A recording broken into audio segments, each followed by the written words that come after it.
Well, Jay, welcome to the podcast. Thank you. Yeah, excited to chat with you, man. Uh, Glad we got to connect through our mastermind that we do every Friday. I think it's been great getting to know you and getting to know some of the people in our community. But just to set the tone a little bit, to give everyone a little background about who you are. So, where are you originally from? I'm originally from Malaysia. So, do you know where Malaysia is? I always ask this. It's like near Singapore. I want to like south of Oh Singapore, yeah. something like that. North of Singapore. So it's between Singapore and Thailand. Yeah, so I'm from Malaysia. I've been in Malaysia for my whole life and I just came to the States I think 12 years or 13 years ago. Okay, and from what I know about you, you landed in New York or you eventually made your way to New York? I actually went to Florida first and then I have a whole culture shock in terms of I just learned about Florida white men is a thing when I Yeah. when I was in Yeah. Florida, and then it's crazy. That was the year. I don't know if you remember. That was the year when the bath salt incident in Miami happened. The bath salts. I think I remember hearing stories about that on the radio or the news or something. Yeah, I think it's 2011, 2012. Like the guy just had on board, so it's crazy and go around and bite people face off Biting on the people, that's highway. right. Yeah, yeah. Yeah, I'm like, what? How is that happening? Like, what is that? So that was my first introduction to Florida man. That's a great introduction to Florida. I actually love Florida. I love Miami. I have a close friend there.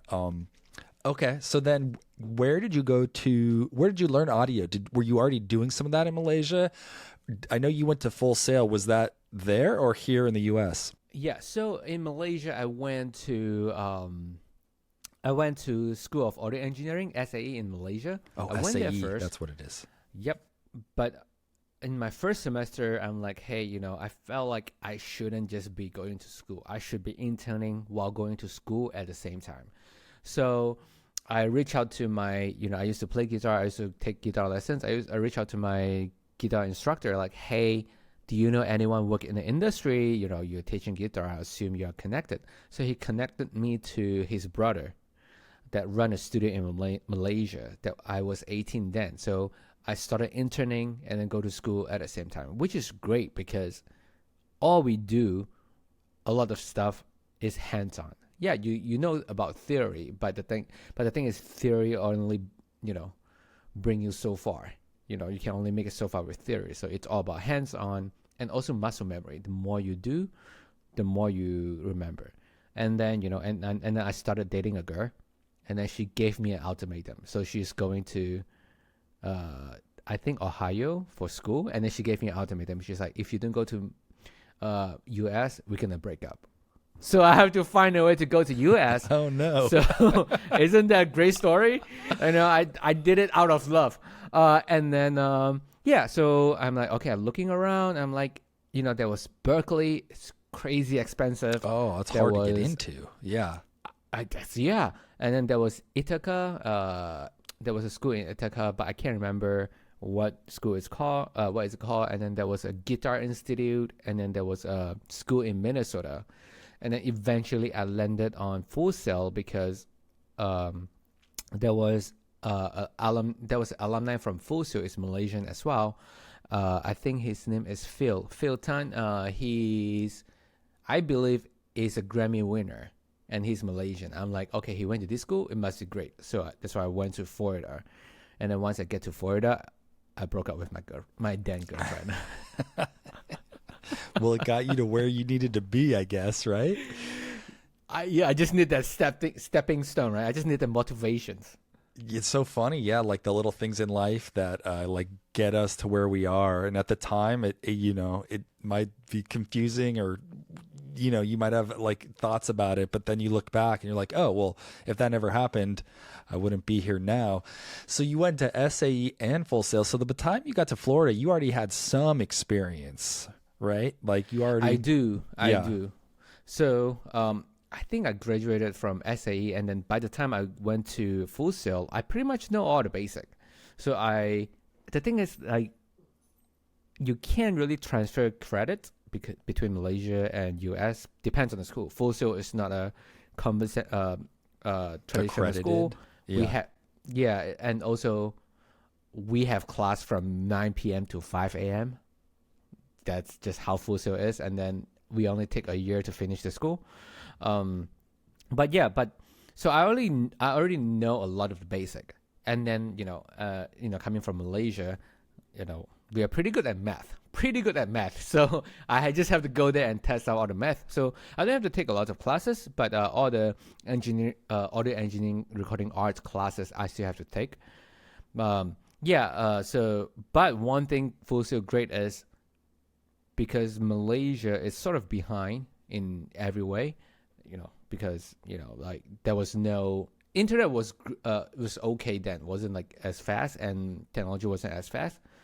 So I went there. I learned more about compressions, more about gears, more. I get to play with like a higher end gears because I'm in Full Sail, and then also networking.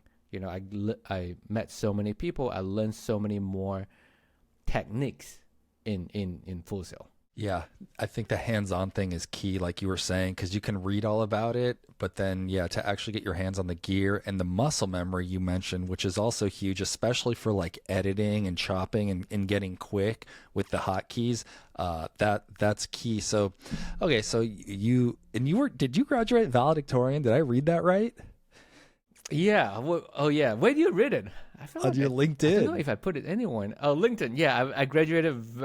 And the funniest thing is, so I think I has 3.98 CGPA. The one subject I didn't get an A is like A plus or whatever is English. It's 94.3, and the instructor doesn't want to bump me up. And the funniest thing is, I didn't know what valedictorian is. And then I was just in the graduation hall. I got all my award. I'm like, okay, it's time to bounce. I'm hungry.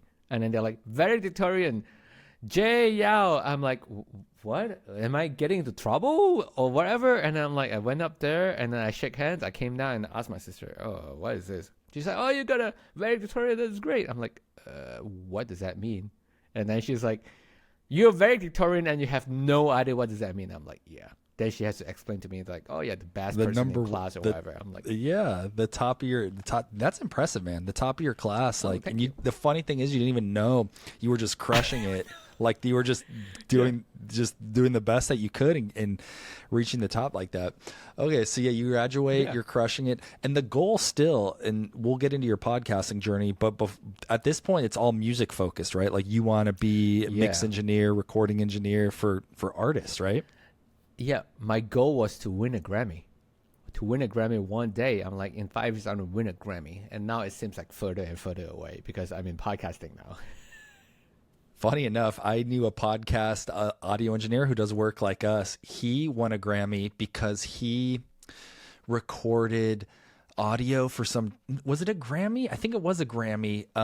Wait, was it an audio book? An audio book. Yeah, I think that's what it was. Wait. Who is that name? What's his name? He works at Stitcher. Was it? Stitcher. That I didn't know. For an audiobook, because when I had to interview with him, I was going to do some freelance work with them, and he wanted to just meet me. And then in the back of his camera on the Zoom, this is during COVID, he has a Grammy, and I'm like, you won a Grammy? Like, that's amazing. Why are you like talking to me? He's like, well, I was an audiobook engineer, and I won it for some kind of sound in audiobook award type of thing. Yeah. Yeah, so a friend of mine, also a post-productions engineer for the James Altucher show, so we both work on the same show, also won a Grammy for audiobooks. So I'm like, is that the same person that we know? But she works for a book company, actually. That's got to be an easy in to a Grammy. Kind of, not to say that it's easy to work on an audiobook, but compared to like mixing like a record or something, Yeah, because like there's how many records released a day, There's so many more tracks and like a lot more moving parts but okay, dude. So eventually, and I might be jumping ahead a little, but just to kind of, to go through this, you land in New York. You intern at like a more or less like a famous New York studio, right? Oh yeah. Oh yeah, it was called Avatar Studio. And we have some we can relate to this because I was never an intern, but I was a runner basically.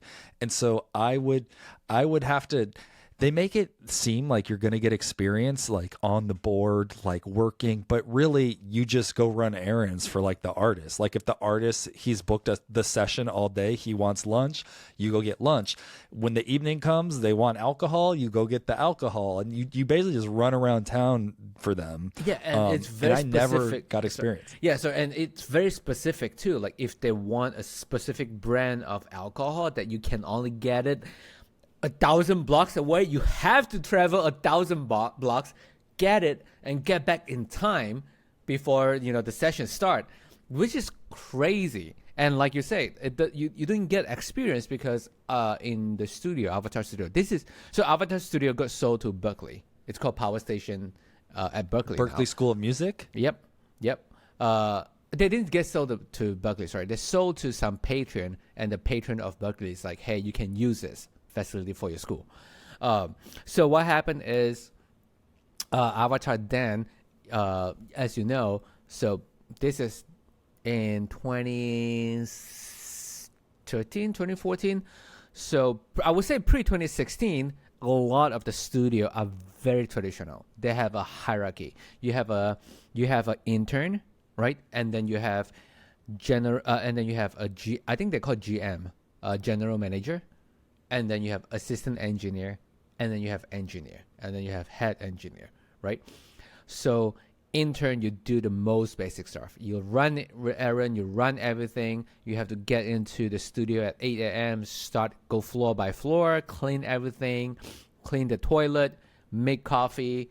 When you clean the toilet, when you refill the soap bottle, it has to fit a certain criteria. Like you cannot see the bubble on there. And then general manager will go around and check, make sure you do your thing right. And then this goes for years. Like I from what I heard, is like from general manager to assistant engineer, it could take 4 to 5 years.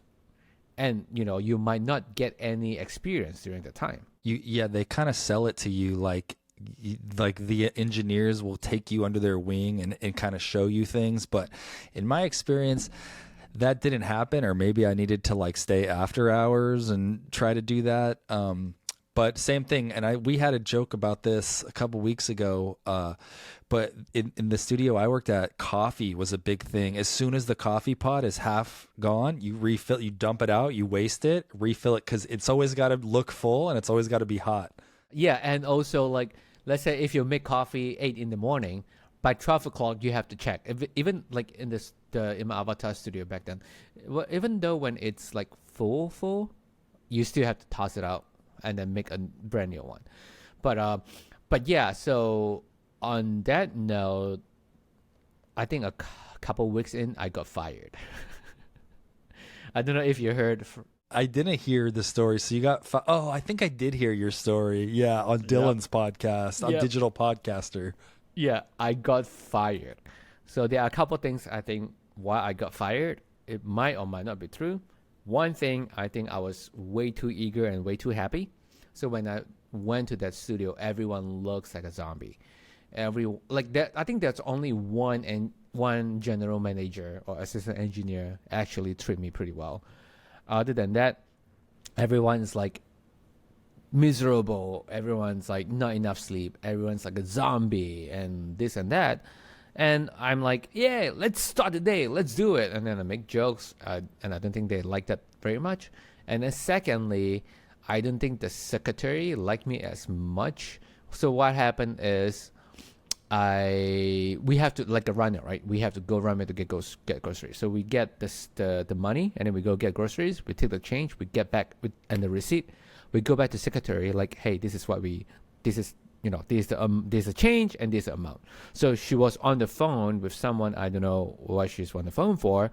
So she made a mistake on the receipt, and then a couple moments later, she called me down, like, okay, we are missing a $10. I'm like, what do you mean we're missing a $10? Everything is there. I didn't take anything. So he reported it, and then I went back home. I couldn't sleep. So I went back to the studio, and I go back to the receipt again. I look it up. I look at like how she labeled it, and then she definitely made a mistake. I confronted her like, hey, I just want to let you know that didn't happen. You made a mistake. So, I just wanted to let you know. And she's like, okay, sure, fine. And then the next day I was I wasn't in, but there was a Bill Cosby sessions. And then I was changing the water tower, and I accidentally spill it because it's heavy, right? The water tower is heavy, and I wasn't strong, and there wasn't like that was not like automatic water tower back then. Like you have to like manually change it. So I spill it, right? And then I think a week or 2 weeks later, one of the top guy called me in like, hey, I don't think you learned anything here. We have to let you go. I'm like, I'm interning. I'm running errands. Like, what am I supposed to learn? And then, but I did tell him like, hey, just a heads up, 2 weeks ago when they said like I lost money, the money was actually there. I just want to make sure you know that. And then he looked at me confused like, what? Okay. And then, yeah, that's it. And then I got let go. Damn, man, that's rough, but it's those experiences, I think, that kind of you learn a lot from them. And I think even though it sucks, yeah, like cleaning and the coffee, in a way, because I did some of that stuff too, but in a way, I hated it. And even now, I hate that I had to do that. But somehow I think it helped me build some kind of like work ethic, or because in this business, I feel like, especially as an engineer, you got to get used to like taking a lot of shit, kind of, and you have to stay calm and not take it too personal. And especially back then, like you said, because a lot of the studios were very traditional. I wonder if that's changed now. I'm sure it has a little bit. It does change now. So I think there was a huge lawsuit in 2016 because Intern wasn't getting paid. I think, was it Blackbird Studio? I don't know if you heard about Blackbird Studio. They were like really famous in Nashville. I think that studio, or even Avatar Studio, I could be wrong. I could be totally wrong. But like there were lawsuits going on, like they are not paying their intern, so they're paying their intern now. And then people like growing up, going through that whole journey, now they know like, okay, we have to treat our intern better.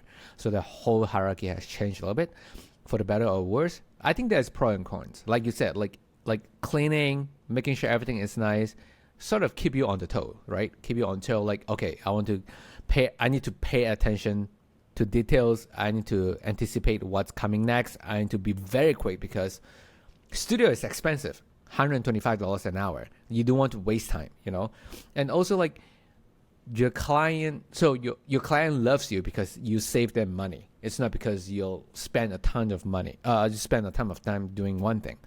So yeah, but I'm happy that they are moving, most of the studio moving away from the traditional role. Like they teach the intern more, so they can help out more, assist the sessions and stuff like that.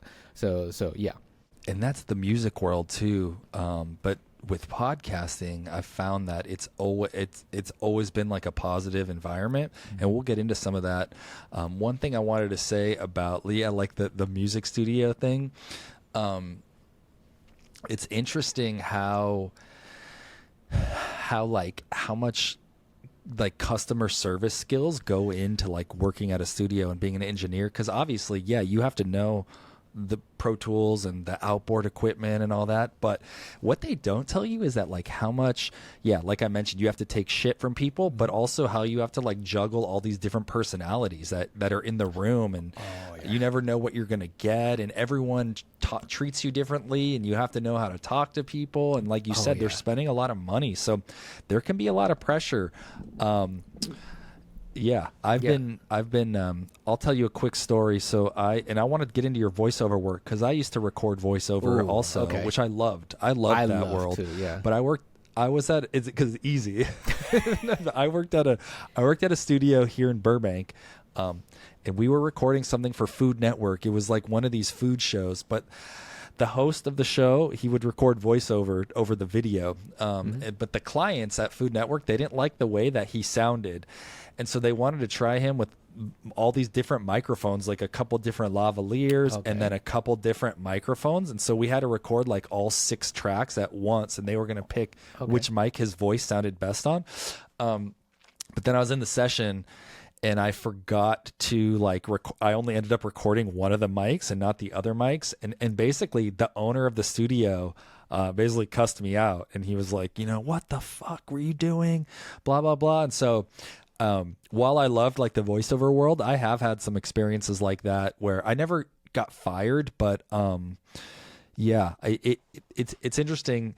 Like you said, people are like miserable and stuff. It's the studio life is weird. I used to think I wanted that life, but as I got into podcasting, I realized it's a lot more of a positive environment. It's funny because like the more money they are, the more miserable they are. But there are some great clients. Like there are great clients. Yeah. Yeah. So like especially indie pop or self-produced artists, when they come in, it's great. They treat you with respect.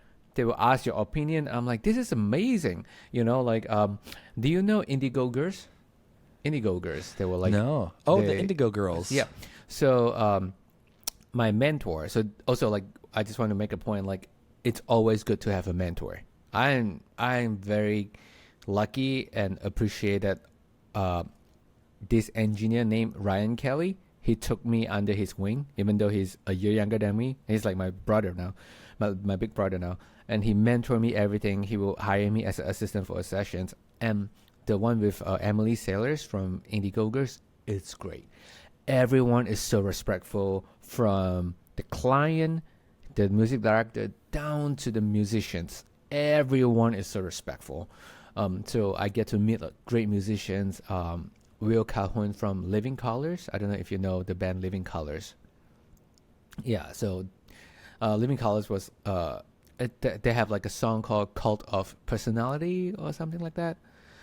So like they were like, he's like really really down to earth. He is great. And yeah, so he is great. And then I have a couple like up and coming indie artists that I worked before. They were amazing too. They're like, oh, we don't have a producer.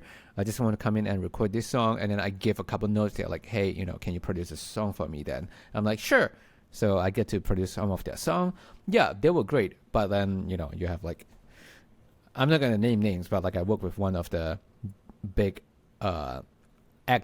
actor. He came in, he didn't spit the water into my face. I asked him like, do you want water? He's like, yeah, sure. And I gave him like, it's voiceover, right? You want warm water. I'm like, okay, this warm water. And then he spit the water back into the cup, and he's like, what is this? I'm like, okay, I'll get you another one. Like, chill. And then he's keep fighting with the director. But I'm not gonna name who he is. So how did you eventually see like an opportunity in like voiceover? Was it that music is just tough? Music's tough. It's tough to make it. And I do find, maybe in New York, because I'm in LA, it could be the same, that there's more work in like post-production, film, TV type of thing, where with music, sure, there's work, but I think it takes a lot longer to get to the level where you're getting big clients. Right. Was it that, or did it just kind of happen, or was it strategic? It's kind of happened in the sense that like even in Malaysia, I was really quick in voiceover. So in Malaysia, I used to use Cubase. I don't know if you heard, Cubase, Nintendo. Sure. Never used it, but familiar with it. Yeah. So back then, like I can record, and then this is Cubase 2. This is Cubase 2. So this is 2008, 2009, right? So I will record. I look at the script, and then I can punch in, punch out really quickly, and then I start editing while it's recording the previous, while it's recording, and then I will already start editing the previous waveform. By the time they're done recording, I will have the script 80% done. So I've always been doing voiceover. I don't know if I still have the skill now, but I used to be able to look at the waveform. I'm like, I know exactly this is the word on the script. Yeah.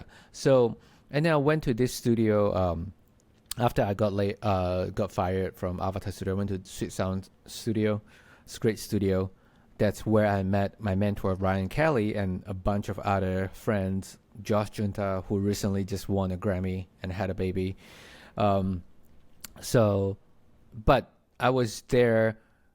When I was there, they are all, so like the studio was really new, and then they are all like sort of like engineer from other studio that doesn't really know what's going on. So I basically reorganize the whole studio in the sense that we need input lists, we need this, we need that. And then eventually I became an engineer, and then because I told them like, hey, voiceover is easy, I can do voiceover very easily, very quick for you guys. So they put me on most of the voiceover stuff. And also somehow people charge more for voiceover. Yeah, TV and film rates are a lot. I think the studio I was at was like 250 or 250 an hour, maybe even 300. Yeah. I forget, but yeah, it's not cheap. Yeah. So that, and then I started doing voiceover, and then I started doing going into film production too. Not like the whole film production, but dubbing. So I work with Benedict Cumberbatch and Mike Myers. They are both like very professional, very great. And then a couple other film as well. So then that's how I got into like voiceover, which is amazing. Dude, I love that. Working with some big names there too. It's funny. I feel like the big names are always more polite and more chill than like maybe a successful actor, but then a really successful actor, they treat you more with respect. And it's interesting how that works. It is. I remember when Benedict Cumberbatch supposed to come to our studio, he was an hour late because the driver drove to the wrong locations. And in New York City, Manhattan, traffic sucks, right? Nightmare. So yeah, nightmare. So we waited for an hour. He came in. The first thing he said, like, all right, sorry guys, I'm late. Where's the script? We can start right now. I'm like, this is great. And also like that was the year I was applying for my first time visa. And, I was in the studio. I'm like, hey, I'm applying for my visa. I'm, like just wondering if you could like help me out a little bit, like write something. And then the producer came in and was like, oh, I don't know about that. We can talk about it later. The session ended an hour later. And he came out and then he's like, so where do I sign? I'm like, sign what? He's like, oh, for your visa. I'm like, you remember? And then we took a picture and then that's it. Oh, dude, that's fucking awesome. How cool is that? What a cool story, dude. I know. He's great. I love Benedict Cumberbatch. Dude, he's super talented. I've seen like videos of him doing like voice work for like animation. Yeah, he's incredible. He was even in Hobbit, right? He's the dragon. The dragon. That's the video I saw. Yeah, he doing the voice and then doing the where they put you in like the suit and you do the movement. Yeah, motion capture. Motion capture. And it was like I was like transported to another world. I know. Okay, dude. So the music thing, you're slowly transitioning out of that, and I'm just going through your timeline, which it's actually a very similar story to me. So at what point did you meet like James Altucher? And let's talk about podcasting a little bit. Oh, yeah. Like the voiceover kind of lends itself to podcasting in a way because you're editing like a dialogue track, a little bit similar, not exactly the same, but kind of in that world. It's also a little bit of a relief from music because it's a little bit easier, to be honest. Yeah. Well, to be fair, I still do music. I think I still do music until lockdown happened. But not a lot. Not a lot. Not a lot. Like only my favorite client and my regular client. I only do music for them because one of the artists that I work with, her name is Samia. She is great. I think now she's up and coming now.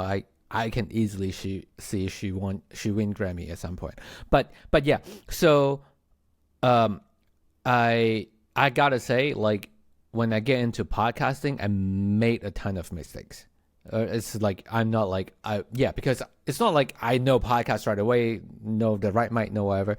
So one day in, I believe it's 2017 or 2016, James Altucher and Stephen Dubner from Freakonomics came in the studio because James at that time going through a phase where he will stay in Airbnb to Airbnb. So he didn't rent, he didn't do anything. He only go from Airbnb to Airbnb. And just so happened, his Airbnb is right around the corner from my studio. So they found a studio, they came in, then I started recording I was assistant first for the first sessions.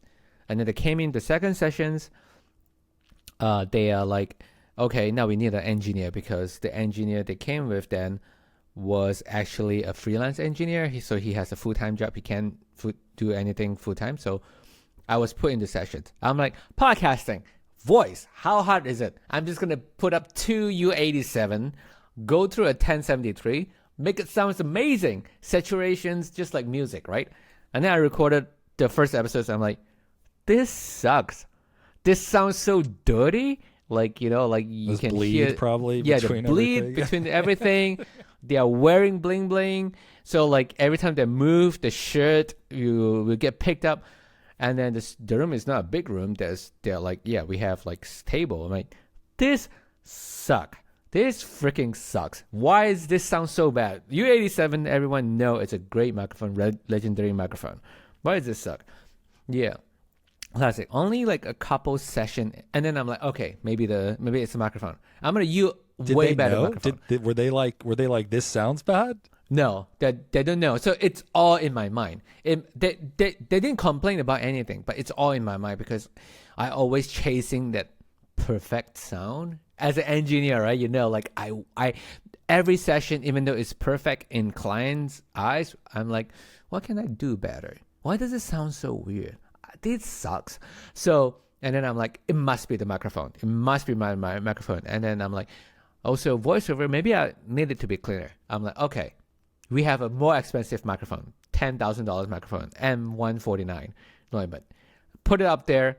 And then I'm like, and then I started recording. I think I went into a API preamp, and then also I was trying out some Neve preamp too. Neve preamp sounds amazing. It sounds fat. It gives you that 1073. No, 1073. It was a 58. It was a new Neve. So it wasn't like the classic Neve. So it wasn't 1073 or that. It was like a module on the 5088 console. It sounds great. It sounds very warm. And are these going into like the SSL console and then into Pro Tools? No, so it's from that to Pro Tools. Okay. I learned it a hard way. Okay. Never go through like a board because it's just gonna make it sound more saturated. Back then we have the Neve 5088 board, which is amazing. Green Day loved that board. Yeah, Neve board, like fat sounding, right? But it breaks all the time because you know what Neve is famous for? Their knobs coming off every 2 seconds. And there's probably only a handful of people in the U.S. that like repair those things too. There's not a lot of people. Yeah, and they charge a buttload of money to repair it.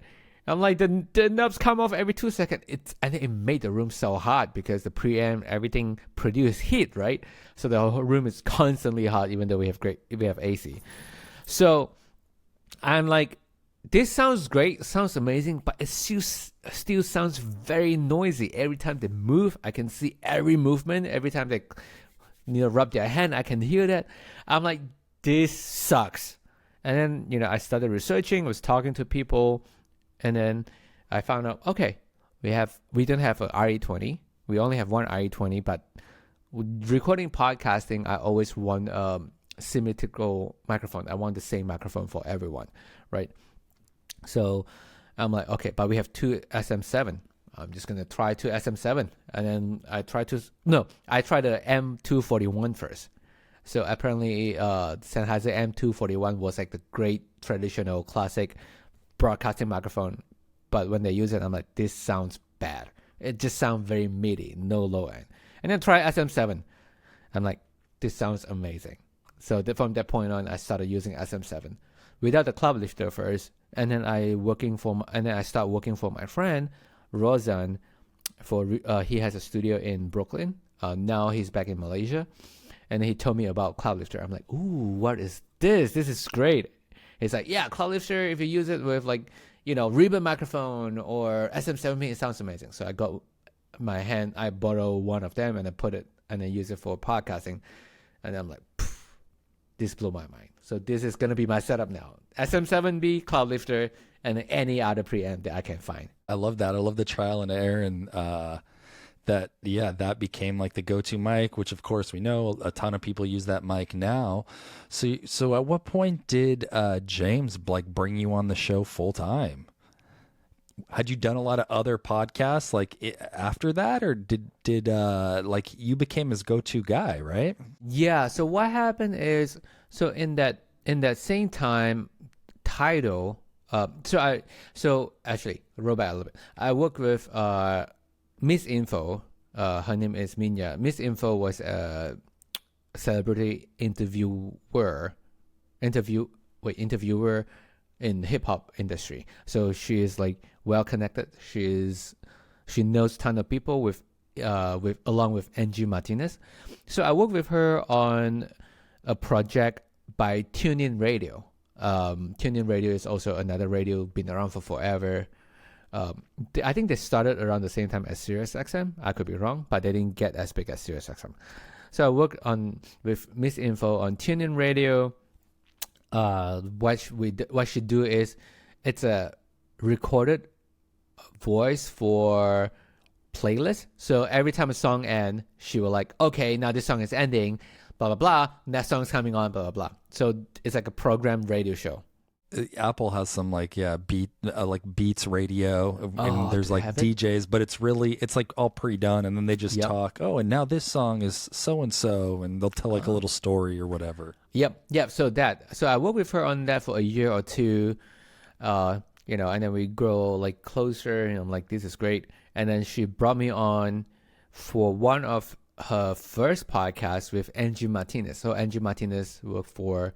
I don't remember where she works, but she is also like a very famous interviewer for hip hop industry.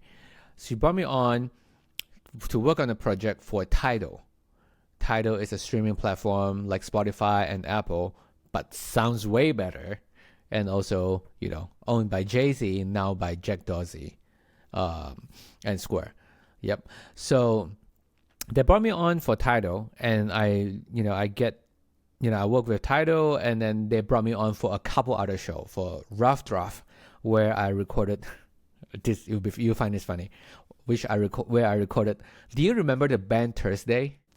Yeah, like the emo band. Yeah, the emo band, like the screamo. Yeah, I was big into to be honest. Wait, really? We don't have to get into all that, but my high school was all that kind of music. Thursday, the Get Up Kids, Alkaline Trio.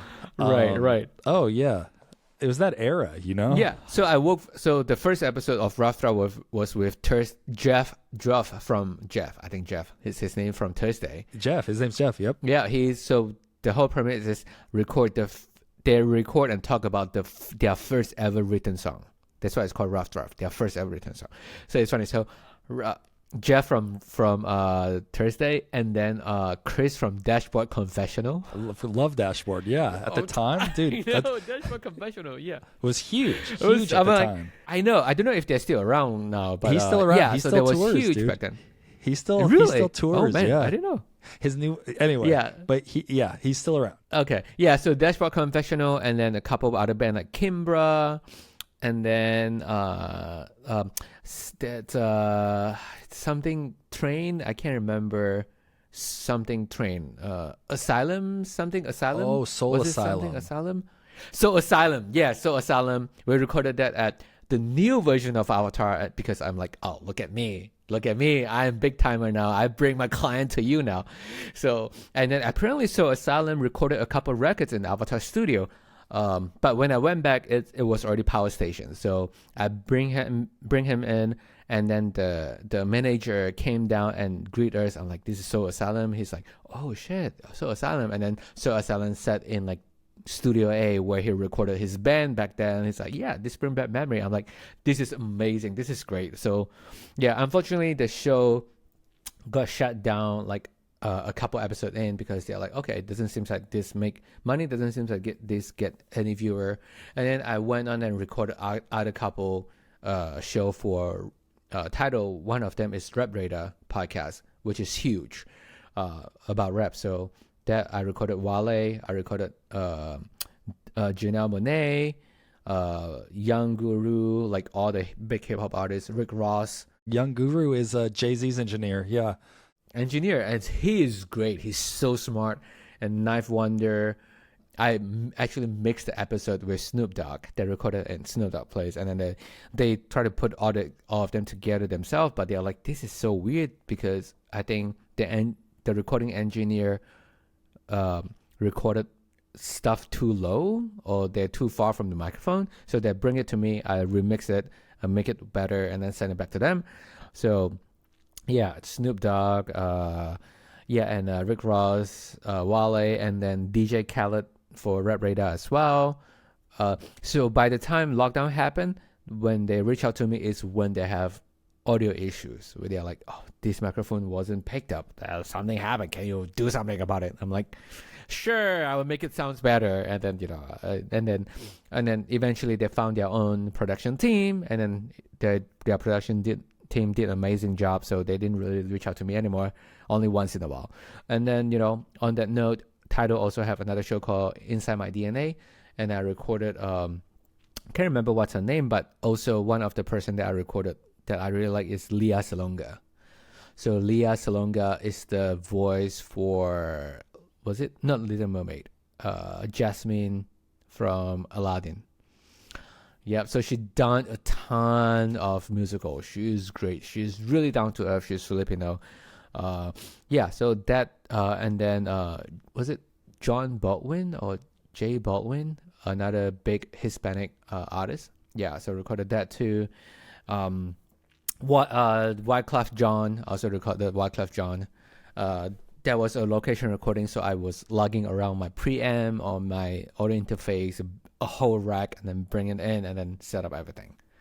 But yeah, so TIDAL. And then, and I worked with James. We recorded, Richard Branson, Mark Cuban, Sarah Blakely, Tara Banks, and people like that.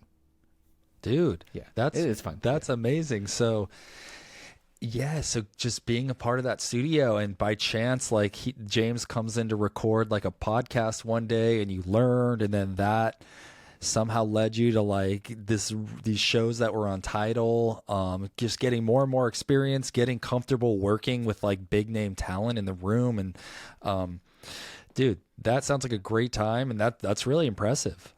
Yeah, and also the reason why the how James brought me on, full time is the studio is closing, right?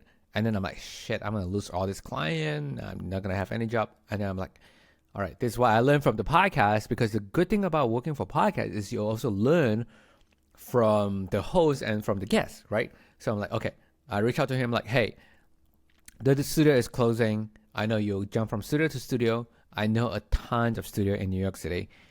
Let me handle all the booking. Let me handle all the studio booking. Just tell me time and where, tell me time and who, and I will find a place for you to record. And then they're like, yeah, sure. So I jump on board, and then I started, become the engineer, and then, lockdown happened, and I just do mostly James stuff, and then eventually became the producer for the show. So tell us a little bit about like James' show. How big is the team? What's like your typical workflow like? So it used to be a lot bigger pre-lockdown. It was even pre-lockdown. It was like a 5-people team, and then, we were the producer. I wasn't producer. The producer would book the people, and then I would book the studio. We go in there, we record, and then the producer will. So this is the reason why it's always good to have a producer and an engineer, because the producer can entertain the guest, right? When they talk about something, and then I would just do my things. The guests don't have to bother me. I don't have to. I can focus on the session. I can focus on recording. I can focus on like mixing stuff, and then if they need anything, I can point it to producer, and then they can be like the buffer, right? And then if anything goes wrong, I have to troubleshoot anything. Producer will be the buffer to talk to the client, talk to the guest, and talk to the host, so that they wouldn't feel the. Because when stuff goes wrong in the studio, it's very stressful. Yeah. But you do want to transfer the stress. Yeah. And you do want to transfer the stress to the guest and the host. That's why it's good to have a producer. So, yeah. And then, lockdown happened. We no longer need producer anymore, because, the producer is expensive. So it's down to 2 of us, down to me and our post-production engineer. The reason why we need a post-production engineer is we release 3 a week. So I would spend most of the time recording and looking for guests and doing show note, social media and stuff like that. And I would just send it over to him to mix. So like I don't have to think about the mixing part. He can think about the mixing part. So yeah, so right now with the lockdown, we do everything remote. Obviously, lockdown's done. So everything is remote. So we record on Riverside. We record on Squadcast. We record on Squadcast, and then I would download the audio file, I would send the audio file to the post-production engineer. He would do his thing. And I would download the video file, I put it in transcript, and I would do a video version of the episodes and then put it out on YouTube, social media, especially in Twitter. Have you tried posting video on Twitter? No, I'm not a big Twitter guy, but I think if you are, there's a lot of opportunity there. There is that's one episode we just put it out.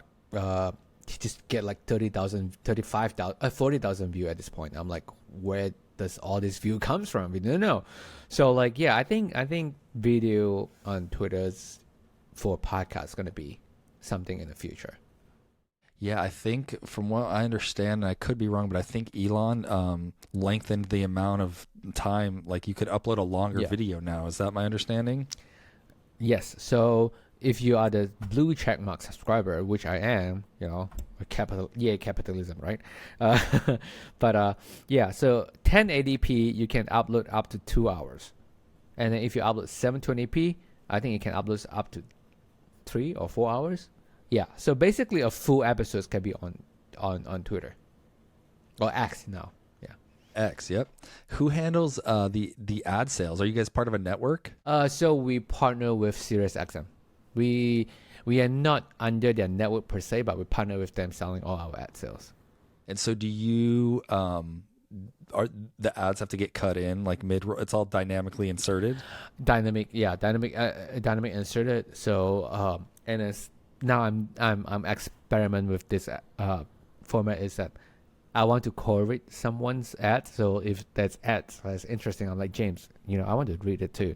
So we will make a funny thing about ZipRecruiter and then read the ads. He will read the ads, but I will just hop in for some funny moment. And then so Rena, my friend, she has a podcast called Better Call Daddy. So we did ad for Namecheap. And basically just me like, Rena, I have issue with my internet. Like, what should I do? I have business. She's like, what's your business? I'm like, rent a chick.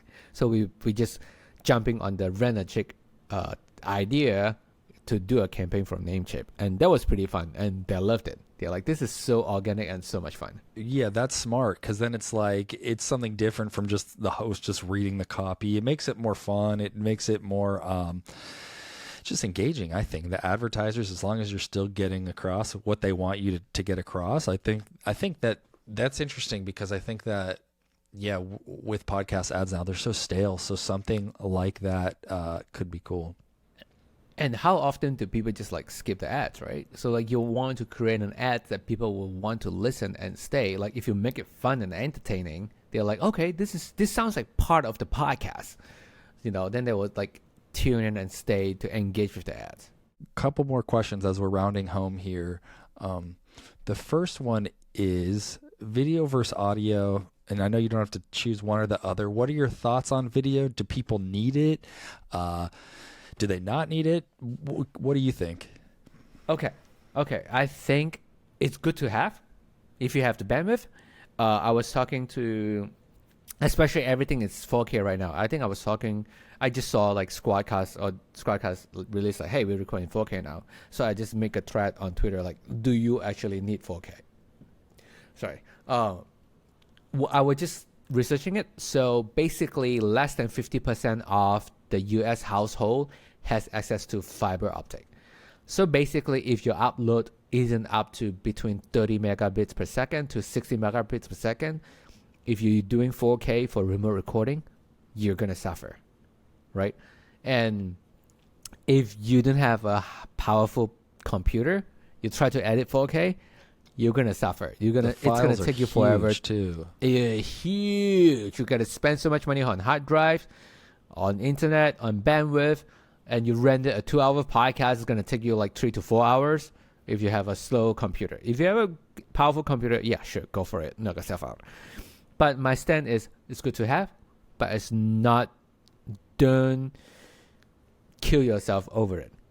So we on a James Strategy show, we always record audio and video, but I always choose because we only release the video version of it once a week, because video takes a lot longer, right? Even though with Descript and stuff like that.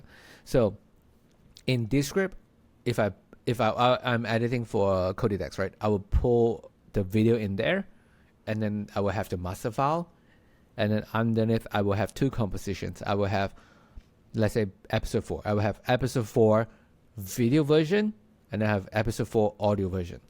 The reason why I do that is, especially for a green podcaster and green guest, they have a lot of filler words. They have a lot of pauses. So if you start editing, you start taking out all the pauses and ums and the video looks very weird. You're going to see a lot of jump cut. Choppy jump cut. It's like weird, too many switcher cuts. So I will leave some of the filler words in the video version just to make it look, natural and organic. And then audio version, I would dive into the filler words, because in audio we can do a lot more cuts and no one really gonna see it. But yeah, that's my stance. That's my stance too. I think, well, when it comes to editing, same stance. Yeah.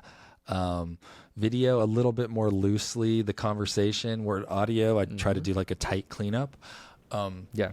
And as far as like, do you need it? Like you said, it's nice to have. It's good for like brand awareness, getting your face, and like social media clips. But I don't know that stuff's necessarily going to get you more podcast downloads. It's kind of like two separate consumers, but it's good to have. And if you're not, like you said, if you don't have to kill yourself and it's a fairly easy workflow for you and your team, then absolutely. But it's funny now, because I have friends that will literally watch like interviews on YouTube, and I'll watch clips, and occasionally if it's like I listen to a lot of comedy, like occasionally I'll watch like because I find that a lot of the comedians do the video thing really well.